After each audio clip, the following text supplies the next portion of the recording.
दोस्तों नमस्कार। Colonel Ajay CEO Ajay astro money group first global astro finance digital channel से आपसे मुखातिब होता हूं। आज 13 मई सन 2025 मंगलवार। दोस्तों खबर निकल के आ रही है कि सरकार अब दालों और तिलहन की सरकारी खरीद जो MSP पे होती है उसमें बायोमेट्रिक्स अनिवार्य होगा। खरीफ सीजन में समर्थन मूल्य के खरीद के में नियम सख्त होंगे और इसका प्रमुख उद्देश्य जो है वो वास्तविक किसानों को लाभ पहुंचाना होगा। जानिए रिपोर्ट विस्तार से।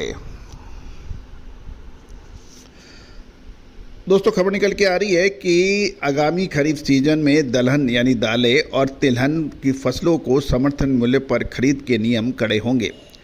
एक मोटे कृषि मंत्रालय के आगामी खरीफ सीजन 2025-26 सीजन से न्यूनतम समर्थन मूल्य पर दलहन और तिलहन की खरीदारी के लिए बायोमेट्रिक फेस ऑथेंटिकेशन और पॉइंट ऑफ सेल POS जिसे कहते हैं मशीनों का उपयोग अनिवार्य कर दिया गया है।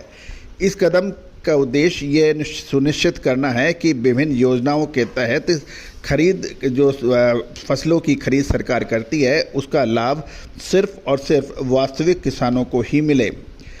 इससे बिचौलिए और नॉन ऑथेंटिक लोगों को फसल बेचने में तकलीफ आएगी या वो नहीं बेच पाएंगे और इससे लाभ किसानों को मिलेगा, ऐसा कहना है सरकार का। इसे आधार अधिनियम 2016 की धारा 7 द्वारा सक्षम बनाया गया है जो 21 अप्रैल सन 2025 से प्रभावी हो गया है।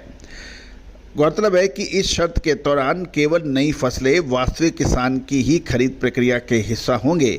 किसानों के सहकारी संगठन नेफेड और NCCF और राज्य स्तरीय एजेंसी दलहन और तिलहन खरीदती है।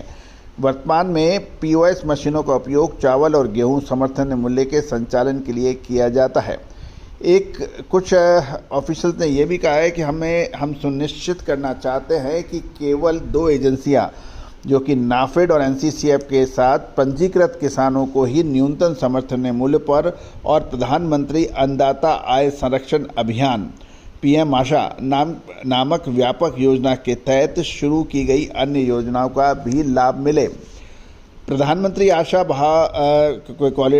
योजना के तहत आटा भुगतान योजना, मूल्य स्तरीकरण कोष और बाजार हस्तक्षेप योजना को एकत्रित करती है जिसका उद्देश्य किसानों को लाभकारी मूल्य प्रदान करना माना जा रहा है। गौरतलब है कि साथ साथ सरकारी खरीद 60 दिनों तक ही सीमित करने का भी निर्णय लिया है तथा आवश्यकता पड़ने पर इसे 30 दिनों के लिए बढ़ाया भी जा सकता है, लेकिन ये 90 दिनों की समय सीमा से अधिक इसका विस्तार शायद ना हो। गौरतलब है कि ये भी देखा गया है कि 13वें सप्ताह में या खरीद अवधि के अंत में खरीद अचानक वृद्धि होती है जो सामान्यतः नहीं होनी चाहिए।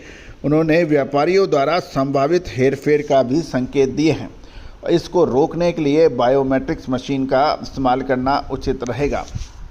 फिर ध्यान देने वाली बात यह है कि वर्तमान समय में नेफेड और NCCF विभिन्न योजनाओं के तहत तिलहन, दलहन और प्याज खरीदने से पहले आधार प्रमाणीकरण के आधार पर अपने पोर्टल ई-समृद्धि और ई-संयुक्ति पर किसानों को पूर्व में यानी एडवांस में रजिस्टर करते हैं और नेफेड NCCF को लिखे पत्र में कृषि मंत्रालय ने उनसे अनुरोध किया है कि वे किसानों के पंजीकरण के लिए उपयोग में लिए जाने वाले अपने पोर्टल को मंत्रालय के कृषि सांख्यिकी एकत्रित पोर्टल UPAG के साथ एकत्रित करें, यानी उसको लिंक करें और तिलहन और दलहन की खरीद को वास्तविक समय के आधार पर अपलोड करें।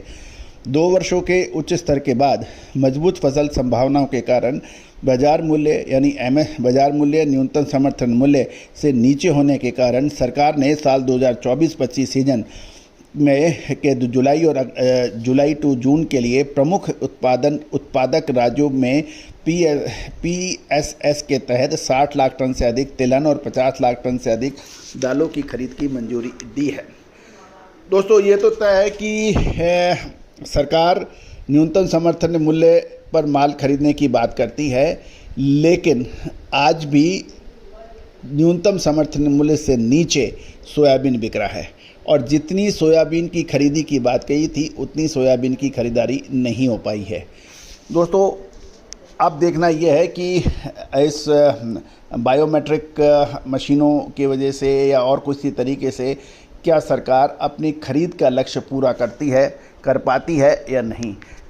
परेशानियां तब किसानों को होती है जब फसलें न्यूनतम समर्थन मूल्य से नीचे लगातार बिकती है और तब किसानों को परेशानियां अधिक होती हैं।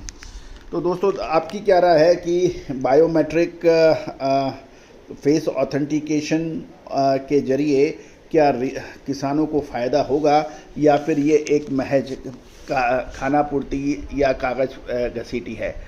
अपनी राय कमेंट बॉक्स में अवश्य दीजिए। All the very best, good luck, happy trading.